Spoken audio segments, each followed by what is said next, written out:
이제 그리고 나서 이제 좀 여기서 최상위권 학생들을 위해서 이제 좀 말씀을 좀 드리겠습니다. 물론 이제 최상위권 혹은 상위권, 뭐 서울에 있는 웬만한 20위권 대학들에 해당한다고 볼 수도 있겠죠. 근데 이 변화 표준 점수가 강하게 영향을 주는 거는 서영고급, 그다음 서영고 서성한급이라고 어, 판단이 되어지는데요. 그러면 이 탐구의 변환 표준 점수를 모르시는 분들을 위해서 좀 제가 좀 정리를 해봤습니다. 어, 이 탐구 과목은 이제 예를 들어서 사탐은 9개 과목, 그다음에 과탐은 8개 과목입니다. 그중에서 이제 두 과목씩 선택을 하시면 되는데, 근데 이 선택한 과목이 난이도에 따라 유리하기도 하고 불리할 수가 있다라는 어떤 단점이 있습니다. 그래서 표준 점수라는 게 평균 전체 그 과목을 선택한 학생들의 평균이 낮으면 낮을수록 표준 점수는 높게 형성이 최고 점수는 높게 나타나거든요. 이제 그러다 보면 이게 이제 변별력이 강한 과목을 선택한 학생들 같은 경우 최상위권은 표준 점수가 높게 나타나고요. 그 다음에 이제 그 변별력이 약한 과목을 선택한 학생들은 표준 점수가 상당히 낮게 나타날 수도 있습니다. 평균이 높게 형성될 경우는 표준 점수가 최고 점수가 낮게 나오죠. 그래서 이런 유불리를 보정하기 위한 점수가 변환 표준 점수입니다. 근데 이제 수능 성적표를 보게 되면은 표준 점수도 나오고 백분위 점수를 도 나오고 등급도 나옵니다. 근데 변환 표준 점수는요, 백분위 점수를 활용한 보정 점수입니다. 그렇기 때문에 그 서울 수도권의 중상위권 대학을 지원하시는 분들은 무슨 점수에 신경을 쓰셔야 되냐면 백분위 점수에 신경을 쓰셔야 됩니다.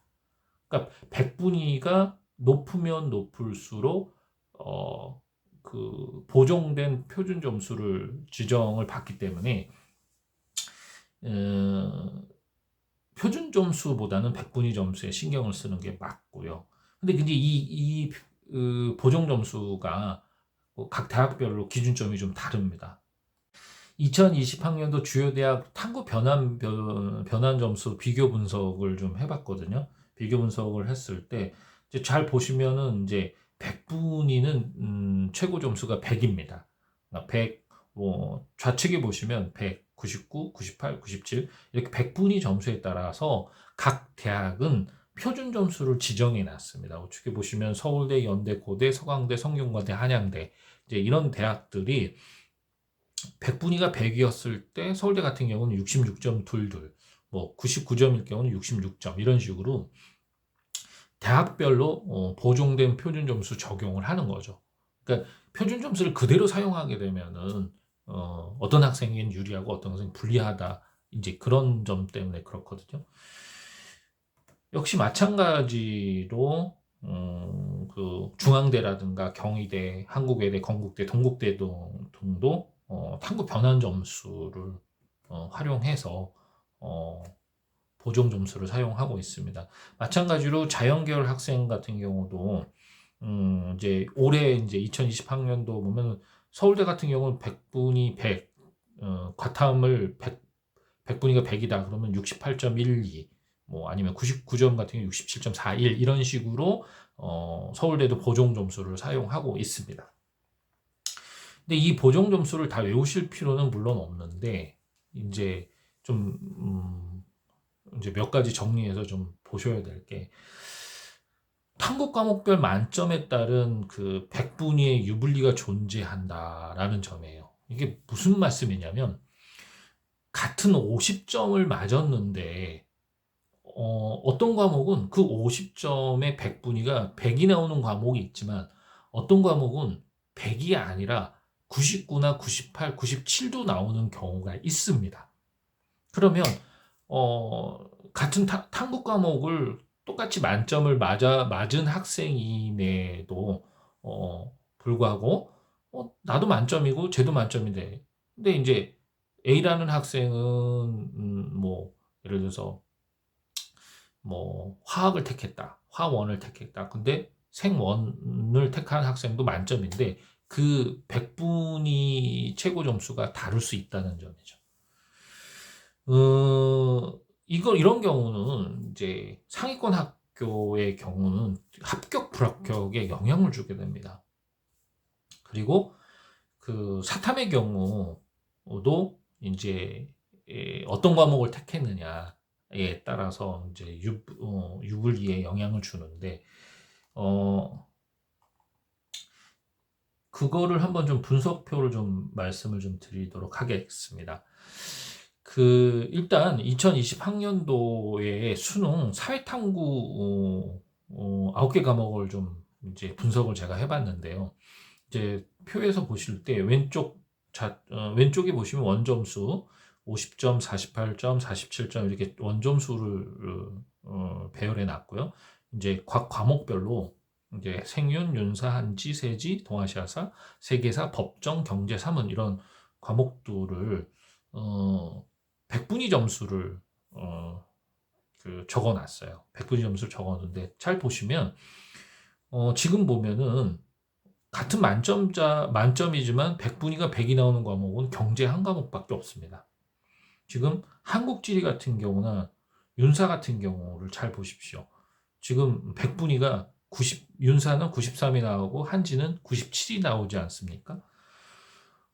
그랬을 경우 상당히 이제 이게 각 대학별로 보점 점수로 변환되는 과정에서 같은 만점을 받아도 불리한 상황이 나타날 수가 있겠죠. 이제 그런 점을 좀 고려를 하셔야 되는데, 일단 사탐에서 가장 무난한 선택을 잘 보시면 뭐 100이 아니면 이제 99나 98까지 나오는 과목을 택하시는 게 좋습니다. 그러니까 뭐 일단은 인원수가 많은 것이 좀 좋을 수도 있는데, 지금 생활과 윤리라든가 아니면 법과 정치, 사회문화 이런 경우는 100은 아니지만 99가 나오고 있습니다. 근데 대체적으로 이제 어느 정도 이제 그 시험에 대한 난이도라든가 변별력 이런 부분들이 어떻게 이루어지느냐에 따라서 이거는 나타나는 현상이기 때문에 학생들이 뭐 단정적으로 이제 올해 이랬으니까 내년도 똑같다 이렇게 말씀을 드릴 수는 없어요. 그렇지만은 그래도 그런 부분들을 최소화시킬 수 있는 것은 이제 이전 영상에서 말씀드렸던 일단은 적정 인원이 응시하는 어느 정도 응시 인원이 좀 많은 과목을 선택을 하면서 동시에 지금 쭉 매년 동안의 어떤 데이터를 놓고 보면은 그 폭이 이제 100분위 점수를 만점일 경우에 100분위 점수의 폭이 나타나는 것이 이렇게 좀 꾸준한 과목들이 있습니다. 이제 그런 과목들 위주로 선택을 하시는 것이 바람직하지 않나 이렇게 말씀을 드릴 수가 있고요. 과탐도 마찬가지예요. 과탐도 이제 원점수 50점 만점이었을 때 탐구 과목을 다 만점을 받았다라고 했을 때 100분위가 지금 원과목 중심 물원, 화원, 생원, 지원들 중에서 지원만 지금 100이 나오는 케이스입니다. 나머지 이제 물원, 화원, 생원은 100이 아니고 99가 나왔거든요. 이제 이런 경우는 이제 좀 편차가 좀 덜했다 이렇게 생각할 수 있고, 그래서 보면은 웬만해서는 그 투과목 선택을 권유하지는 않는 편이에요. 그러니까 투과목 같은 경우는 지금 보시면 화투하고 지투가 50점 만점을 받아도 98%거든요. 그러니까 뭐 이제 난이도라든가 이제 아니면 동점자가 얼마나 있느냐 이런 등등의 요인에 의해서 이런 현상이 나타난다는 점을 고려를 하셔야 합니다. 그래서 특히 이제 의대라든가 자연계 이제 서울대 연고대를 목표로 하는 학생들께서는 이제 이런 점을 고려를 해서 탐구를 선택하시는 것이 바람직하다라고 말씀드릴 수 있겠습니다. 오늘 영상 여기까지 마치도록 하겠습니다.